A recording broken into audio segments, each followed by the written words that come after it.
parlons de la situation que les familles immigrées vivent avec les enfants qui sont nés avec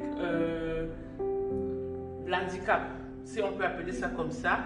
Et vous avez un fils qui est né, en principe, normalement, et après peut-être 4 ans, subitement, il y a des choses qui ont changé. Est-ce que vous pouvez nous expliquer un peu comment vous avez vécu la situation? Merci pour la question. C'était pas facile de vivre ça et tout d'abord d'accepter parce que c'est quelque chose qu'on n'entendait pas. Et puis je n'ai jamais vaincu avec quelqu'un qui est handicapé ou bien moi-même dans ma famille, même chez nous. C'était pour moi quelque chose, on dit que c'était une surprise. Je peux dire ça, une surprise de la nature. D'après ce que je peux dire, oui. Il n'y avait pas, parce qu'il n'y avait pas quelque chose d'annonce ou bien des signes ou quoi que ce soit, non. L'enfant, il avait eu des problèmes avec des végétations, comme on dit que des amygdalites. Et puis, on lui a programmé, nous sommes allés à la clinique, et puis on a fait l'opération. Après l'opération, 2 semaines après, son père qui me dit que Jeanne, je vois que cet enfant, c'est comme si il n'est pas comme elle était avant, et puis c'est comme s'il ne parle pas. Moi j'ai dit non, je n'ai pas remarqué. C'est à partir de cela que j'ai commencé à voir, à réaliser comment ça se passe. Mais moi je crois que c'est quelque chose, il avait pris beaucoup de temps et puis il avait banalisé ça. Parce que c'est comme s'il dit que non, ça va aller, et puis tout ça, ça va aller, ça fait au moins 2 mois, 3 mois. Et puis après je suis encore rentrée là-bas et dit que non, il n'y a rien. Et j'ai commencé maintenant à insister et je vous assure que c'était pas facile. C'est là où a basculé. J'ai remarqué ça a perturbé toute la famille. Alors, ma fille s'est enfermée à la chambre, elle a perdu ses amis. Et le deuxième, parce qu'Emmanuel elle est le 3e, et le deuxième, Jérémy, elle ne pouvait plus supporter. Il est devenu un peu pas brutal. Mais dès que vous lui posez la question, là il est là et puis très nerveux, tout ça, c'était sa façon aussi d'exprimer la situation. Et il ne pouvait pas me regarder, il ne pouvait pas regarder aussi son frère. Dès qu'il voit comme ça, il ne regardait même pas. Et ça perturbait aussi les études de mes enfants.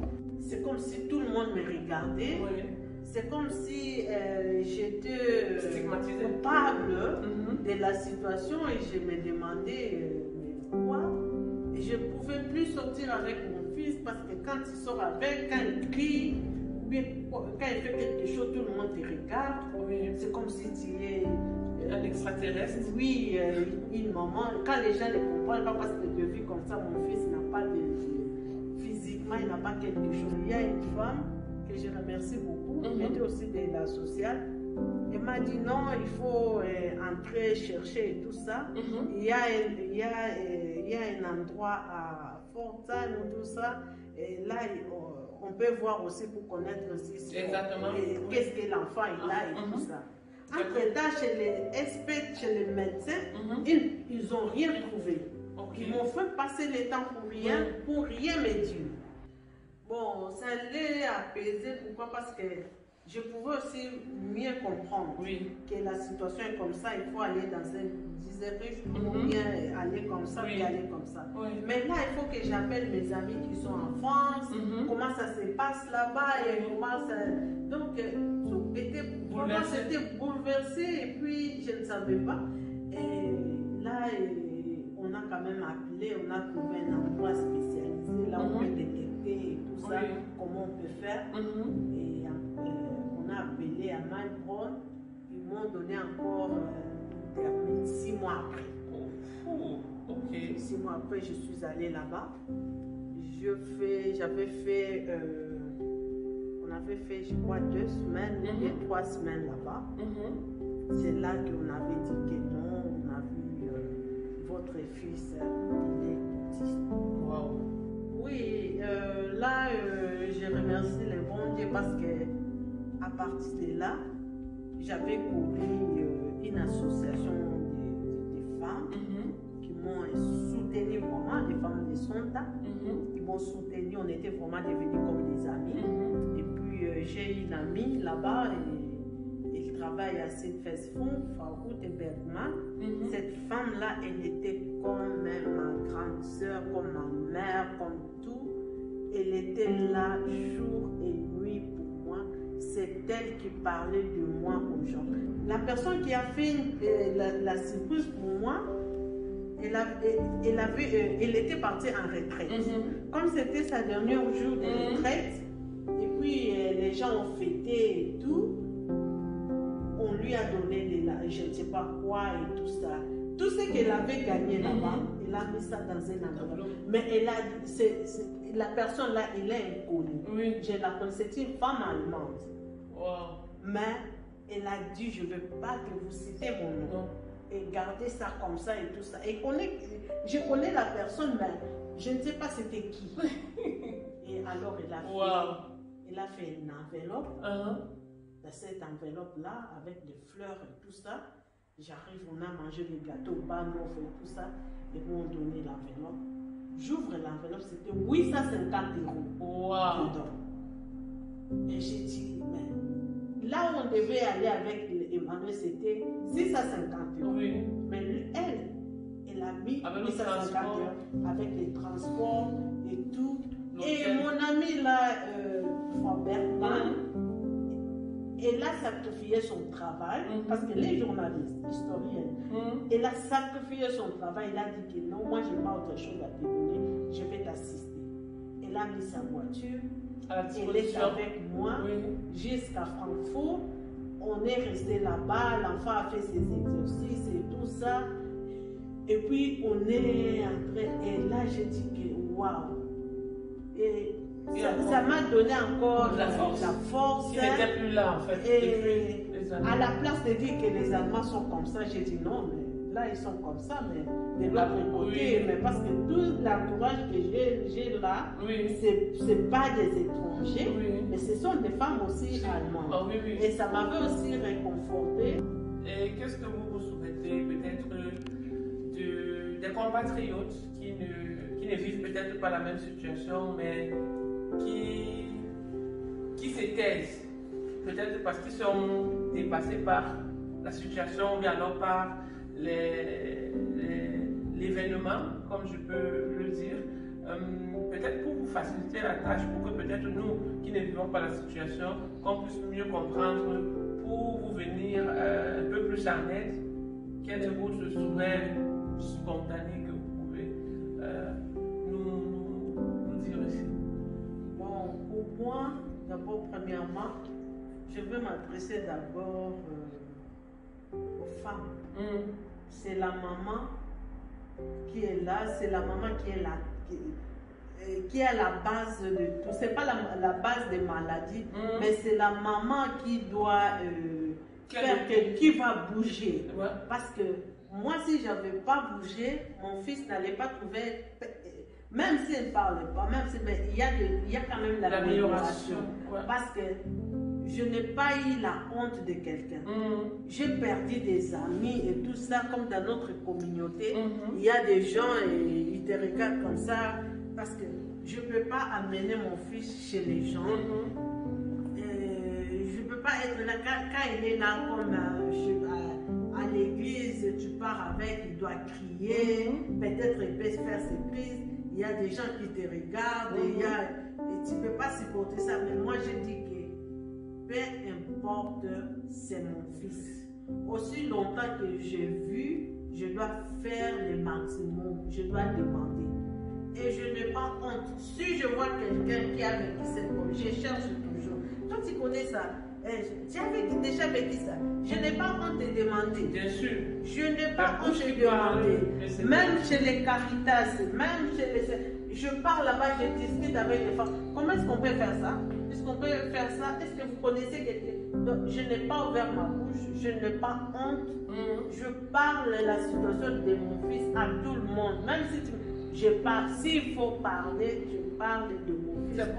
C'est une manière de sensibiliser aussi les autres en fait. Bon, les organisations comme telles, pour mon fils, il n'y a pas.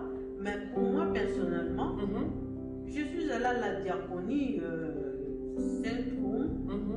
Et il y avait une femme là-bas, Frau Bruna.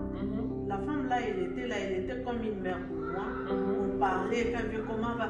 Donc pour moi, mon fils, c'est quelqu'un qui me dit, comment va ton fils? Comment il va? Et tout ça. Quand je parle, non, ça va et tout ça, ça me réconforte. Je suis allée même chez nous en Afrique, au Congo. J'ai vu des femmes, c'est par là que j'ai compris aussi qu'il y a aussi des autistes chez nous qui sont négligés. Bon, les autistes chez nous, ce sont les enfants qu'on appelle des sorciers. Donc avoir un enfant autiste, bien avoir un enfant qui vit avec l'handicap, chez nous là-bas c'est comme si tu es maudite ou bien quelque chose comme ça. Mais quand je suis allée, je parlais aussi avec des femmes. J'ai donné aussi ma force aux femmes, j'ai parlé comment est-ce que tu peux vivre, comment est-ce que tu peux t'en sortir.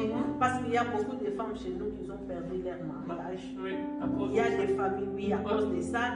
Un père qui te dit que non, et ça ne va pas, et la belle famille qui te dit non. Et donc, si une femme, elle a un enfant qui est malade, mais qui vit avec un handicap, c'est l'enfant de la mère. Mais si elle est ministre et bien elle est médecin, c'est pour toute la famille. Alors là, on jette toujours le sort à la femme. Alors, c'est la maman, il y a aussi des mamans, et quand tu ne sais pas là où elle est, tu parles peut-être à la famille, dans ta famille. Et tu peux rester là avec l'enfant 1 mois, 2 mois, à cause que non, nous on ne fait plus, tu ne travailles pas, l'enfant est là et tout ça, qu'est-ce qu'il faut faire? C'est la cause aussi qui fait que les enfants qui se trouvent aussi dans la rue. Si on part chez nous, on va trouver aussi des enfants qui sont... Et là, je me pose la question, et ça m'avait fortifié. Quand je suis allée là-bas, j'ai dit, oh mon Dieu, que Dieu bénisse aussi les Allemands, parce que là au moins, mon fils, il est là, il part à l'école, il y a des gens qui me demandent ça va et tout ça, il est quand même suivi.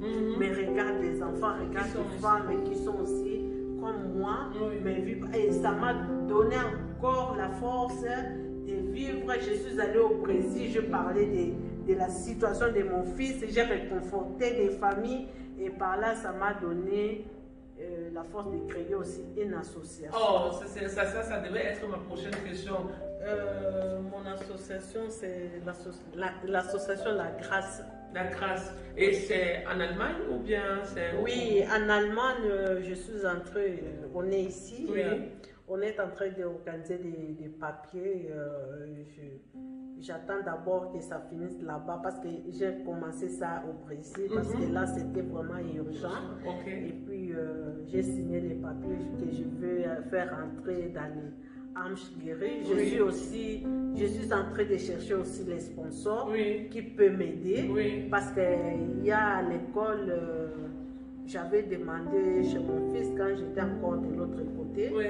Ils ont dit que non, si tu veux notre aide, nous aussi, on peut t'aider, on peut aller même en Afrique pour aussi parler de la situation et tout ça. Par là, je suis en train de chercher des gens qui peuvent m'accompagner pour aider les gens là-bas. Donc, parler aussi de réaliser des projets dans ce sens, pour sensibiliser les gens, les gens qui n'ont pas les mêmes avantages comme ceux enfants qui sont ici. Vraiment, merci pour Grâce et FAO.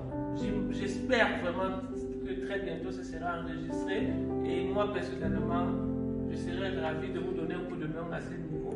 Et je dis merci pour cette interview. C'était vraiment très informatif pour moi qui n'a vraiment pas un quotidien avec une telle situation.